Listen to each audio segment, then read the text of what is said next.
أعوذ بالله من الشيطان الرجيم. بسم الله الرحمن الرحيم. السلام عليكم ورحمة الله وبركاته.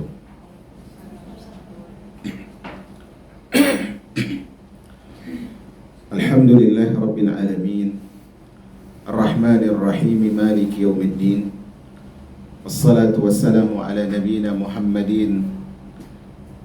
ورسولنا أصدق الصادقين محمد بن عبد الله وعلى آله وأصحابه ومن سار على دربه وتمسك بسنته إلى يوم الدين. قال رب العالمين يا أيها الذين آمنوا اتقوا الله حق تقاته ولا تموتن إلا وأنتم مسلمون فإن أصدق الحديث كتاب الله وخير الهدي هدي محمد صلى الله عليه وسلم وشر الأمور محدثاتها فإن كل محدثة بدعة وكل بدعة ضلالة وكل ضلالة في النار. Ma'asyara al-akhwat yang dimuliakan oleh Allah Rabbul Alamin, hari ini insyaallah ma'asyarul muslimin kita masuk di dosa besar yang ke-8 ya, benar ya? Nah, dosa besar yang ke-8 adalah memakan harta anak yatim dengan cara zalim. Dan kita ketahui ma'asyarul muslimin yang Allah muliakan, bahwasanya kezaliman adalah perkara yang Allah Subhanahu wa taala haramkan kepada hamba-hambanya. Dan cara Allah Subhanahu wa taala mengharamkan kezaliman ternyata itu tidak sama dengan cara Allah mengharamkan perkara yang lain. Allah berfirman dalam hadis qudsi, "Inni haramtu zulma ala nafsi wa ja'altuhu bainakum muharraman fala tadzalamu." Sesungguhnya aku mengharamkan kezaliman itu kepadaku, wahai seluruh hambaku. Allah mengatakan, aku haramkan kezaliman itu, sifat zalim dari diriku, maka janganlah kalian berbuat zalim. Karena ini adalah pembahasan tentang memakan harta anak yatim dengan cara yang zalim. Kita akan kenali dulu siapa sebenarnya anak yatim, agar kita bisa mengeluarkan sesuatu yang tidak masuk pembahasan dari pembahasan ini, sehingga kita fokus kepada siapa yang dimaksud dengan anak yatim. Anak yatim itu menurut definisi para ulama adalah seorang yang ditinggal wafat oleh ayahnya dalam usia belum balik. Ditinggal wafat oleh ayahnya dalam usia belum balik. Di sini berarti kita ada beberapa perkara yang merupakan kriteria orang yang disebut dengan yatim. Ada beberapa syarat. Pertama, dia harus ditinggal wafat oleh orang tuanya. Itu syarat yang pertama. Syarat yang kedua, orang tua yang meninggalkan dia, artinya orang tua dia yang wafat harus seorang ayah. Syarat yang ketiga adalah anak yang ditinggalkan belum balik. Bisa di sini ya. Berarti dia bukan sembarang kriteria, bukan sembarang syarat, tetapi pertama dia harus ditinggal wafat, bukan ditinggal pergi. Yang kedua, yang meninggal bukan ibunya tapi siapa? Ayahnya. Karena kalau ditinggal ibu, itu istilah kita apa di Indonesia? Piatu. Dan piatu itu tidak ada dalam Islam. Karena asalnya seorang ayah masih ada, berarti penopang kehidupannya masih ada. Dan yang ketiga adalah anak tersebut belum masuk dalam usia balik. Karena Nabi SAW mengatakan, la yuthma ba'da ihtilamin. Tidak ada anak yatim laki-laki kalau dia sudah balik, sudah mimpi dan sebagainya. Wala yuthma ala jariyatin idza hiya hadat. Kata Nabi SAW, dan seorang perempuan tidak dikatakan yatim apabila dia sudah haid. Karena di sini menunjukkan yatim tersebut dengan kriteria yang kita sebutkan tadi, ditinggal wafat oleh ayahnya dan dalam keadaan anak tersebut belum balik. Maka hal ini harus kita perhatikan. Nah, di sini beliau akan membahas tentang bahaya dan dosa besar memakan harta anak yatim tanpa cara yang benar. Dan kalau kita lihat dalil-dalil dalam masalah ini cukup banyak. Di antaranya Allah Subhanahu wa taala berfirman di dalam surah Ad-Duha ayat 9. Allah berfirman dalam surah Ad-Duha ayat 9. Allah mengatakan fa'ammal yatim fala taqhar, fa'ammal yatima fala taqhar. Dan adapun anak yatim maka janganlah engkau hardik. Subhanallah. Dan hardik ini asalnya adalah sebuah ucapan yang bisa melemahkan, membuat perasaan anak yatim ini menjadi tidak karuan. Itu disebut dengan menghardik. Wa ammal yatim fala taqhar. Maka kalimat sekecil apapun, sesimpel apapun, sependek apapun, kalau itu membuat perasaan anak yatim ini tidak nyaman, maka itu masuk dalam menghardik. Maka Allah Subhanahu wa taala dalam surah Ad-Duha ayat 9 ini melarang kaum muslimin untuk melakukan hal itu. Bahkan Allah Subhanahu wa taala menyebutkan bahwasanya orang yang menyia-nyiakan anak yatim itu disebut dengan pendusta agama. Allah mengatakan di dalam surah Al-Ma'un ayat yang ke berapa? 1 dan 2. Allah mengatakan ara'aital ladzi yukadzibu bid-din, tahukah engkau Rasul siapa sebenarnya pendusta agama itu? Siapa sebenarnya orang-orang yang dia amalannya, sikapnya bukan menandakan sebagai orang yang mengamalkan agama, tapi dia mendustakan agamanya. Allah sebutkan di ayat yang kedua, fadzalika alladzi yad'ul yatim. Dia adalah seorang yang menelantarkan anak yatim. Menelantarkan anak yatim banyak macamnya. Di antaranya adalah dia tidak mendidiknya, dia tidak memberikan tempat tinggal kepadanya, dia tidak memberikan hak yang seharusnya diterima oleh anak yatim. Kemudian dia memberikan sebuah aktivitas atau pekerjaan yang tidak mampu dikerjakan melebihi batas anak yatim tersebut. Maka dia disebut sebagai seorang yang mendustakan agama. Maka ma'asyiral muslimat yang dirahmati oleh Allah Subhanahu wa taala, masalah Al-Quran dan hadis Nabi SAW berbicara tentang anak yatim ini sangatlah banyak. Bahkan Nabi SAW memberikan begitu banyak faedah ketika seorang tersebut mengamalkan hadis-hadis yang memotivasi untuk beramal mulia dengan anak yatim, dengan faedah-faedah yang nanti insyaallah Azza wa Jalla kita sebutkan di akhir dari majelis kita. Kita masuk dalam poin kita. Ketika Al-Imam Az-Zahabi membawakan masalah dosa besarnya memakan harta anak yatim dengan zalim, maka beliau membawakan firman Allah dalam surah An-Nisa ayat 10, yaitu firman Allah yang berbunyi, innal ladzina ya'kuluna amwalal yatama zulma innama ya'kuluna fi butunihim nara wa sayaslawna sa'ira. Subhanallah. Ayat yang sangat menggigil hati kita membacanya. Allah mengatakan innal ladzina. Allah mulakan dengan huruf taukid, menekankan sesungguhnya siapapun mereka, yaitu orang-orang yang makan harta anak yatim dengan cara zalim, maka sejatinya mereka makan dan mengisi perut mereka dengan api neraka. Wa sayaslawna sa'ira, dan mereka akan dimasukkan ke dalam neraka Allah yang menyala-nyala. Di sini poin ayatnya, perhatikan. Allah menyebutkan sesungguhnya orang yang memakan harta anak yatim. Di sini disebut bahasanya apa? Memakan. Dan masuk dalam kandungan ayat ini bukan hanya sebatas memakan.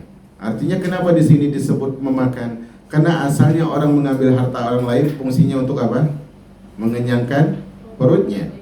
Tapi seandainya dia tidak makan, misalnya harta anak yatim yang dia pegang, dia belikan kendaraannya, harta anak yatim dia belikan fasilitas handphone untuk dirinya, dia perluas rumahnya, dia berikan untuk kebutuhan pakaiannya pribadi, bukan untuk anak yatim, maka ini masuk dalam pembahasan.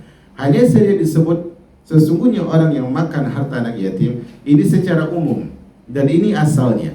Tapi bukan berarti perabot yang dia beli dengan duit anak yatim, kemudian barang dia yang diberi dengan duit anak yatim secara zalim, itu masuk sebenarnya dalam ayat ini. Tetapi ada poin lain yang ingin dijelaskan di sini juga. Allah mengatakan sesungguhnya orang yang makan harta anak yatim, balasan mereka apa? Balasannya apa di situ disebutkan?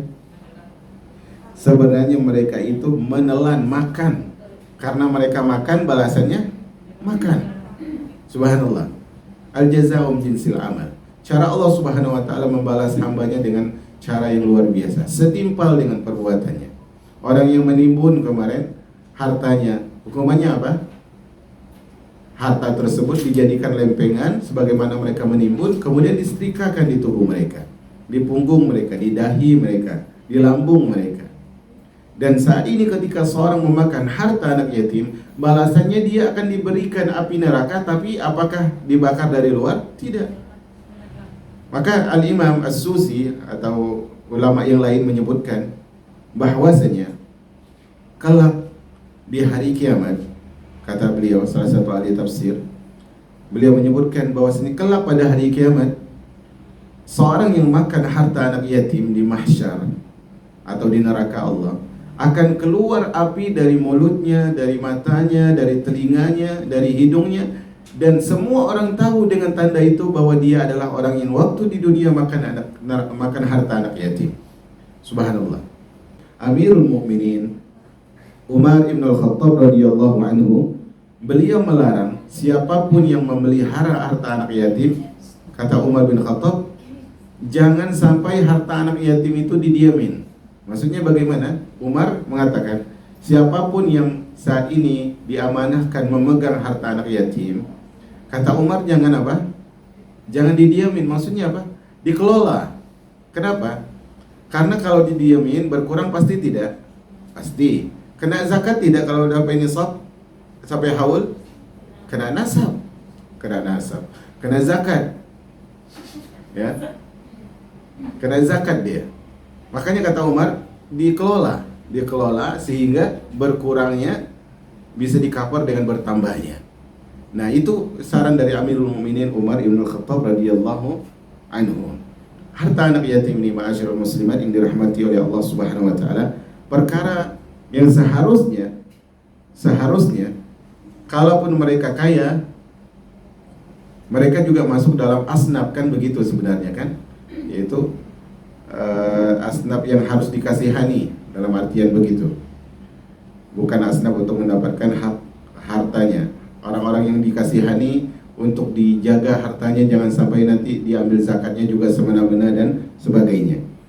Makanya dalam masalah ini, ketika Allah berfirman dalam surah An-Nisa ayat 10 ini, sesungguhnya orang yang makan harta anak yatim dengan cara yang zalim, maka Allah Subhanahu wa taala akan balas di hari kiamat, mereka akan makan api neraka Allah Subhanahu wa taala, dan api neraka tersebut menyala-nyala. Masyaallah muslimat yang dirahmati oleh Allah Subhanahu wa taala. Di antara sifat tidak menjaga atau bentuk amalan, bentuk perbuatan yang menandakan dia tidak menjaga harta anak yatim adalah dengan cara apa? Dengan cara dia memasukkan harta anak yatim ke dalam hartanya. Maksudnya dia punya harta, sementara saat ini dia mengayomi anak yatim. Artinya dia yang diwakilkan untuk menjaga anak yatim. Dia punya harta, anak yatim punya harta. Ternyata dengan trik yang dia miliki, dia memasukkan harta anak yatim pelan-pelan masuk ke dalam bagian atau tabungan atau rekeningnya dia. Maka ini tidak boleh, karena ini kezaliman kepada anak yatim. Karena Allah mengatakan dalam surah An-Nisa pula, di ayat yang kedua Allah mengatakan, wa atul yatama amwalahum, dan berikanlah anak yatim itu harta-harta mereka. Wala tatabaddalul khabitha bit-thayyib, jangan pernah kalian mengganti sesuatu yang buruk dengan yang baik. Misalnya anak yatim di antara peninggalan orang tuanya, misalnya dia punya kursi di rumahnya, punya kursi di rumah peninggalan orang tuanya. Dan omnya ini mungkin, omnya atau tantenya ya, bibinya, pamannya ini yang mungkin menjaga dia, punya kursi juga di rumah dia. Mungkin omnya ini, tantenya ini berpikiran apa? Anak kecil ini mungkin jarang menggunakan apa? Kursi ini, sofa ini. Sementara di rumah saya sering datang tamu, lebih baik saya ganti saja. Ini nggak boleh. Harta dia itu milik dia. Harta anak yatim milik anak yatim. Tidak boleh digunakan dengan cara yang salah. Dan Allah mengatakan wala ta'kulu amwalahum ila amwalikum. Janganlah kalian memasukkan harta mereka kepada harta kalian. Di antara faedah seorang itu dianugerahkan anak yatim, ini beberapa faedah ya.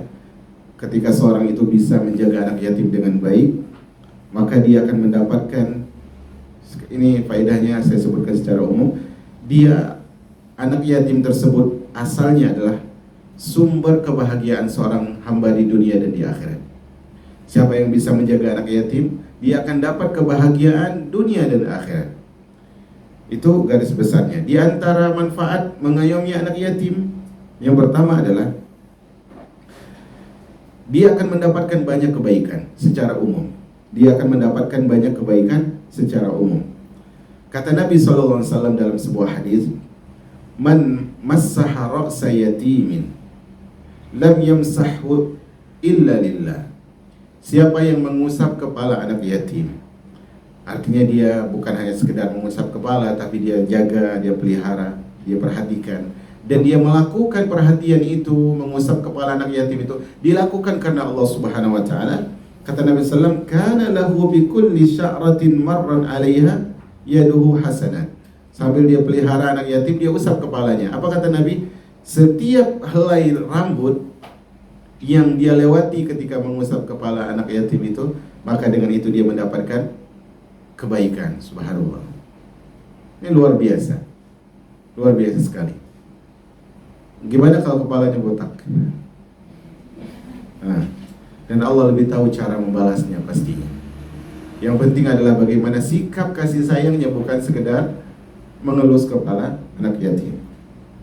Yang kedua di antara faedahnya, dan ini yang mungkin kita alami, artinya terkadang kita sering bolak-balik antara masalah ini keluar masuk masalah ini, yaitu adalah mengayomi, memelihara anak yatim itu bisa mengobati kerasnya hati. Bisa mengobati kerasnya hati. Subhanallah. Mungkin di antara teman-teman ada yang pernah mengalami menjadi anak yatim, dan salah satunya adalah yang berbicara di sisi teman-teman semua. Bagaimana derita anak yatim, bagaimana perasaan anak yatim, bagaimana kezaliman yang dirasa oleh anak yatim. Subhanallah. Siapa yang ingin dilembutkan hatinya, mudah tersentuh oleh nasihat, mudah menerima masukan, mudah tersentuh oleh ayat-ayat Ar-Rahman, mudah mengikuti petunjuk Nabi suri tauladan, maka salah satunya cara untuk melembutkan hati tersebut, perhatikan hadis yang diriwayatkan oleh Abu Hurairah radhiyallahu anhu. Abu Hurairah radhiyallahu anhu mengatakan, "Anna rajulan syaka ila Rasulillah sallallahu alaihi wasallam qaswata qalbihi." Ada seorang datang menemui Nabi sallallahu alaihi wasallam, dan orang ini mengadukan kepada Nabi, "Wahai Rasulullah, aku ingin mengeluhkan sesuatu." Kata Rasulullah, "Apa yang kau keluhkan?" "Wahai Rasul, aku keluhkan kerasnya hatiku." Subhanallah. Kata Nabi sallallahu alaihi wasallam, ya, Nabi sallallahu alaihi wasallam memberikan saran kepadanya, "Idza aradta an talina qalbuk fa'at'imil miskin wamsah ra'sal yatim." Kalau kau ingin lembut hatimu, kata Nabi, ingin kembali lunak kalbumu, maka sering-seringlah menyantuni, memberi makan orang miskin. Tunaikan kepedulianmu untuk memenuhi kebutuhan mereka, dan sering-seringlah mengusap kepala anak yatim. Subhanallah. Ternyata Nabi SAW mengatakan, kalau engkau ingin hatimu itu menjadi lembut kembali, berilah makan orang miskin, dan apa? Seringlah mengusap kepala anak yatim.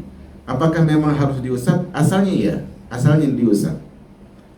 Tetapi kalaupun dia tidak mengusap, dia menyantuni dan sebagainya, dia mengayomi dan sebagainya, insya Allah itu adalah bagian dari mengusap itu. Tetapi dengan dia mengusap itu berbeda, emosionalnya berbeda, rasanya berbeda, kepeduliannya. Subhanallah. Kemudian di antara faedah ketika seorang peduli dengan anak yatim adalah Allah Subhanahu wa taala akan ampuni dosanya. Allah akan ampuni dosanya. Dan Allah Subhanahu wa taala akan masukkan dia ke dalam surga Allah Subhanahu wa taala. Kata Nabi sallallahu alaihi wasallam, Man qabada yatiman, siapa yang menampung seorang anak yatim, min bainil muslimin, dan anak yatim yang dia tampung ternyata adalah dari kalangan kaum muslimin, ila ta'amihi wa syarabihi, bukan hanya dia adopsi tapi dia beri makan, dia beri minum, dia jaga, adkhalahu Allahul jannah illa an ya'mala dhanban la yughfaru lahu, maka Allah akan masukkan dia ke dalam syurga kecuali kalau dia melakukan dosa yang tidak mungkin diampuni oleh Allah, yaitu apa? Kesyirikan dan kekufuran. Subhanallah. Subhanallah. Maka hari ini beberapa faedah. Ketika seorang memuliakan anak yatim, maka Allah Subhanahu wa taala akan muliakan hamba tersebut. Dalil yang kedua, surah Al-An'am ayat 152. Allah mengatakan wala taqrabu malal yatim illa billati hiya ahsan. Janganlah kalian mendekati harta anak yatim kecuali dengan cara yang terbaik. Di sini Allah Subhanahu wa taala sebutkan dengan kata yang berbeda. Apa itu? Wala taqrabu malal yatim. Jangan kau dekati harta anak yatim. Bahasanya beda. Bahasa pertama jangan makan. Yang kedua ini jangan dekati. Kenapa? Kalau seorang sudah berani mendekati harta anak yatim dengan fitrahnya yang sudah melenceng, dengan cara berpikirnya yang sudah duniawi, maka dia akan jatuh di dalam dosa. Maka janganlah kalian mendekati harta anak yatim kecuali dengan cara yang paling baik. Allah tidak sebutkan dengan cara baik, tapi Allah sebutkan dengan cara yang paling baik. Kalau kalian tidak mampu dengan cara terbaik, jangan dekat-dekat. Maka dalam perkara masalah harta anak yatim, kata Allah dalam Al-An'am ayat 152, wala taqrabu, jangan dekat-dekat kecuali engkau memiliki cara yang bijak, yang itu disebut oleh Allah Subhanahu wa taala billati hiya ahsan. Ahsan itu sama dengan afdal, artinya paling baik, bukan sekedar baik, tapi dengan cara yang paling baik. Dan Nabi SAW bersabda di sini, kata Nabi SAW, istanibu sab'al mubiqat. Benar ya? Itu hadisnya ya. Jauhilah oleh kalian 7 perkara yang membinasakan. Dan Nabi sebut diantaranya adalah makan harta anak yatim. Makan harta anak yatim. Maka ma'asyiral muslimin yang Allah muliakan, dalam masalah makan harta anak yatim, selain dia adalah anak yang lemah, selain dia adalah orang yang tidak bisa membela diri ketika dizalimi, selain dia adalah seorang yang tidak bisa bijak menggunakan hartanya, anak yatim ini selain dia menjadi sebab sumber kebaikan, dia juga fitnah bagi orang yang menjaganya. Dia menjaga, maksudnya pamannya menjaganya atau tantenya menjaganya. Ini sebenarnya anak yatim ini bukan hanya amanah untuk dapatkan pahala, tapi dia juga ujian. Karena di balik pahala, di sisi lain pahala apa? Seberangnya dosa. Kalau salah menggunakannya, maka dia akan berdosa. Maka ketika Allah Subhanahu wa taala menyebutkan, sifat hamba-hambanya yang abrar, hamba-hambanya yang memiliki kebaikan yang banyak, Allah menyebutkan di dalam surah Al-Insan di ayat yang ke-8, Allah mengatakan wa yut'imuna at-ta'am ala hubbihi miskinan wa yatiman wa asira. Dan hamba-hamba Allah yang sangat baik itu, abrar, mereka memberi makan dengan cara yang disukai kepada siapa? Kepada miskin, kepada anak yatim, dan kepada orang yang ditawan. Subhanallah. Ini kalau kita ingin disebut sebagai abrar, menjadi hamba Allah yang pilihan, memiliki sifat-sifat kebaikan, maka harus ada sepanjang tahun itu ada anak yatim yang kita santuni, ada anak yatim yang kita peduli kepadanya. Makanya di antara cara sebenarnya adalah bagi siapa yang berkemampuan tentunya, dia bisa datangin sekolah-sekolah yang ada. Kemudian ketika dia bayar bulanan misalnya untuk SPP anaknya, dia tanya kepada bagian keuangan, di sekolah sini siapa yang sering telat bayarnya, dan dia adalah keluarga seorang anak yatim. Coba tanya, fulan, kata mereka. Oke, fulan berapa bulan sudah tidak bayar? fulan misalnya, atau si fulana sudah sekian bulan tidak bayar. Mohon maaf, saya hanya bisa bantu 1 bulan untuk beliau, 2 bulan, dan tidak usah dikasih tahu itu dari siapa. Subhanallah, mudah caranya zaman sekarang untuk melakukan amanah yang disebutkan oleh Rasulullah SAW dan diperintahkan oleh Allah Subhanahu wa taala.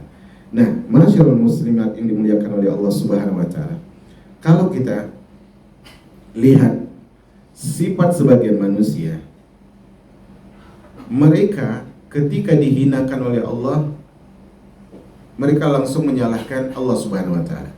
Sebagian manusia itu kalau sempit rezekinya, siapa yang disalahkan? Allah Subhanahu wa taala. Maka coba kita lihat surah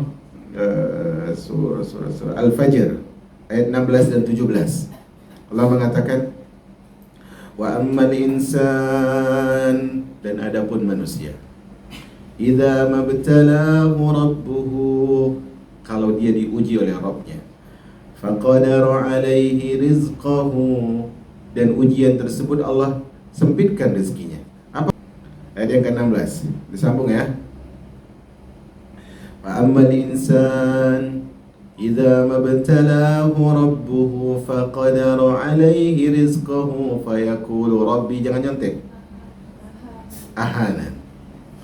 Dia mengatakan, manusia mengatakan ketika Allah uji dia dengan kesulitan rezeki, apa kata manusia? Rabbku menghinakanku. Subhanallah. Kalau dia mengatakan Rabbnya, Allah Subhanahu wa taala menghinakan dirinya, pertanyaan kita, Allah ketika menghinakan seorang hamba ada sebabnya enggak? Ada sebabnya. Ketika seorang hamba dihinakan, yang tadi mulia kemudian dihinakan oleh Allah, ada alasannya enggak?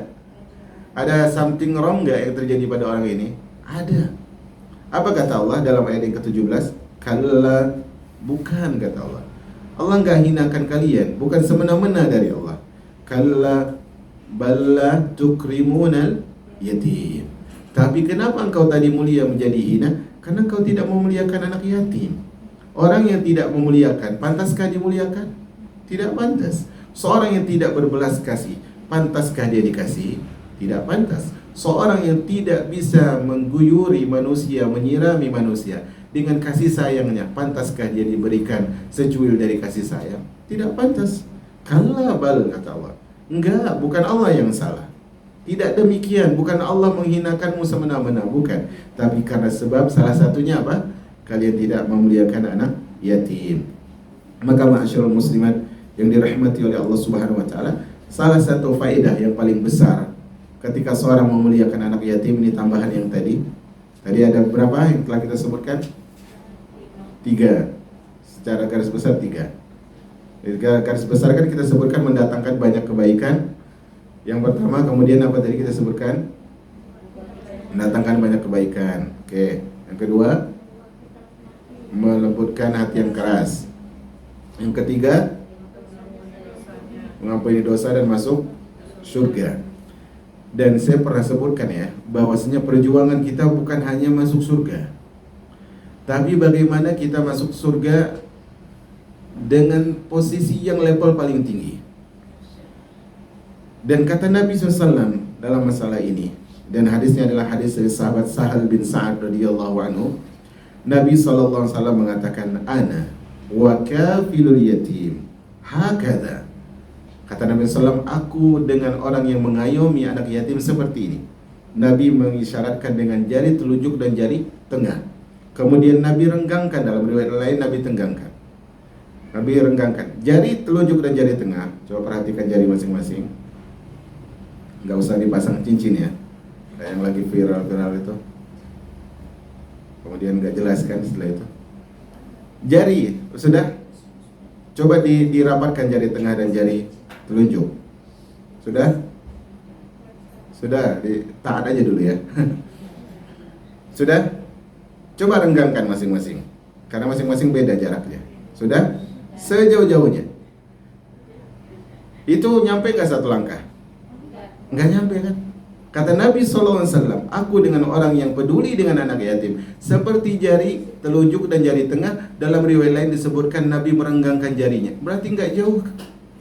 Subhanallah, hadis yang dulu saya sampaikan di kajian Kamis, yang mungkin sebagian hadir, yang sebagian mendengar dari jarak jauh. Hadis siapa? Masih ingat? Hadis Rabi'ah bin Ka'ab. Ketika Nabi suruh dia, mintalah. Apa kata dia? As'aluka murafaqataka fil jannah. Ya Allah, kalau kau nyuruh minta, aku minta agar menjadi pendampingmu di mana? Surga. Permintaan ini nggak bisa kita minta dari Rasul. Kita udah nggak seperti sahabat ini yang bersama dengan Rasul. Tapi kita bisa mewujudkan harapan, bersanding dengan tauladan terbaik, bersama Nabi yang penuh cinta dan kasih, melebihi besar kasih sayang orang tua kepada anaknya. Bersanding dengan Rasulullah, salah satu cara mewujudkannya dengan kita menjaga anak yatim. Subhanallah. Maka perkara anak yatim ni ma'asyiral muslimat yang dirahmati oleh Allah Subhanahu wa taala harus kita amanahkan. Harus kita amanahkan. Ajari anak-anak, nah, kalau ketemu anak yatim begini. Subhanallah. Sehingga itu mereka besar dengan keadaan seperti itu. Ketika mereka mengeluhkan sesuatu, Umi, mainan abang, mainan kakak, mainan adik rusak. Ingatkan kepada mereka, si fulana nggak punya mainan. Mereka jangankan mainan, piring di rumah saja kadang nggak ada. Subhanallah. Jadi ajarkan anak untuk mengerti kepada kehidupan orang yang lebih di bawah mereka. Kemudian masyarakat muslimat yang dirahmati oleh Allah Subhanahu wa taala, orang yang tidak peduli dengan anak yatim, dia harus tahu bahwasanya kelak pada hari kiamat Allah Subhanahu wa taala akan tanyakan dia dengan tidak pedulinya dia di hadapan dengan tidak pedulinya dia terhadap anak-anak yatim ketika dia masih hidup di dunia. Allah akan tanya dalam persidangan akhirat. Allah akan tanya, ada si fulan. Ada dalam sebuah hadis disebutkan begini, hadis kursi. Di situ berbunyi fima makna berbunyi begini. Anda lupa hadisnya. Kata Allah Subhanahu wa taala, aku lapar, tetapi hambaku tidak memberiku makan. Kemudian aku sakit, hambaku tidak menjengukku. Maka disebutkan dalam riwayat itu, makanya hamba itu menanyakan, ya Allah, bagaimana mungkin kau lapar sementara engkau adalah Rabbul Alamin? Maka apa kata Allah? Tidakkah engkau tahu wahai hambaku, bahwa di sisi sana ada si fulan, dia juga hambaku, dia lapar. Tidakkah engkau tahu kalau engkau beri dia makan seakan-akan kau memberi aku makan? Artinya apa? Kalau kau peduli kepada dia yang sedang kesusahan, berarti menandakan engkau begitu menghormatiku. Bayangkan kalau ternyata yang susah makan tadi, yang susah kehidupan, yang sedang sakit, yang sedang jauh dari perhatian orang tua dan sebagainya, adalah seorang yang anak yatim dengan segala kesulitan ekonomi yang ada. Kemudian kita bantu. Betapa hal itu akan menyelamatkan kita di hadapan Allah Subhanahu wa taala. Karena itu Al-Imam Az-Zahabi, ini menurut cetakan yang berbeda ya, yang pernah saya sebutkan di awal kajian.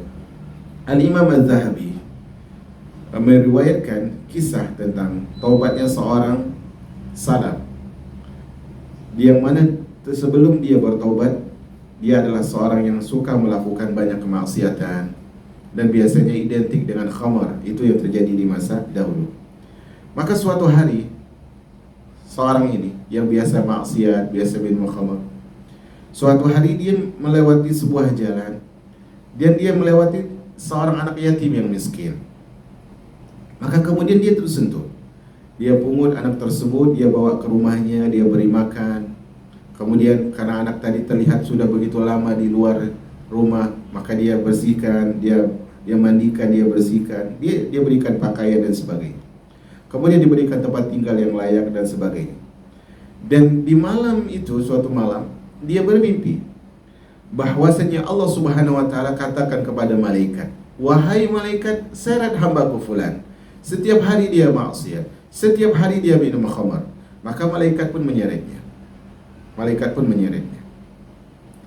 Maka ketika ingin dimasukkan, sudah dekat dengan neraka, tiba-tiba ada anak yatim yang dia tolong tadi ini masih dalam mimpi.